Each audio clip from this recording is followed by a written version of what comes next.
One of the things that we haven't talked about too much today that concerns me is the issue of cryptocurrency and how monies could be used without anybody following them. So I think we've done a good job of talking about everything else, the gaps, but we haven't talked much about that. Director, I'd like to ask you about cryptocurrency and how it could be used. I know it's used certainly in foreign extremism and terrorism, but what about domestic experience? Thank you, Congressman.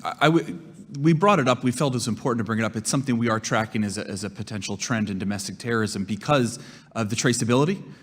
It's encrypted. The technology behind it makes it very difficult to track and interrupt those plots, the money transfers, et cetera. As you all know in this committee, the financial transfers end up being a huge tool that we have in the law enforcement and Homeland Security sector at intercepting and detecting, deterring, stopping these events and incidents from happening.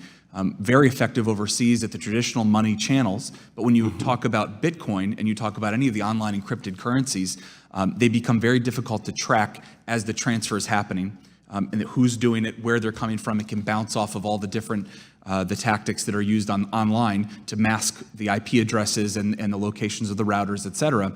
And because of that, the domestic terrorism perpetrators in our country are aware of that. They're seeing that from a foreign side that they're using. Again, I mentioned Facebook and Telegram, but there are plenty other mediums that we're aware of and working with our federal partners to detect. They're seeing the effectiveness of being able to mask those movements. And so as cryptocurrency becomes more prevalent, the technology becomes easier to adapt and use, we do believe we'll see more of use of that in the domestic terror realm. And that is one of my concerns. I do think that it's going to grow as we see that our financial system becomes more and more dependent on cryptocurrency. It's very small at the moment, but again, it is a perfect medium to be able to hide money, move it around, as you just said. And I think it's already used in human trafficking. We know that. And I think it's also going to be used in domestic terrorism more and more, unless we're able to do that. I do have the same concerns, though, that some of my colleagues have on the other side. I trust government generally, but I don't want government to be so intrusive that it's in everybody's lives at all the moments and all the times. I mean, I think a lot of Americans are concerned about that also. So how do we do it in such a way that we were able to track this money, but at the same time not be so involved in their lives, Americans' lives, that they feel that, it's government intrusion that shouldn't be there?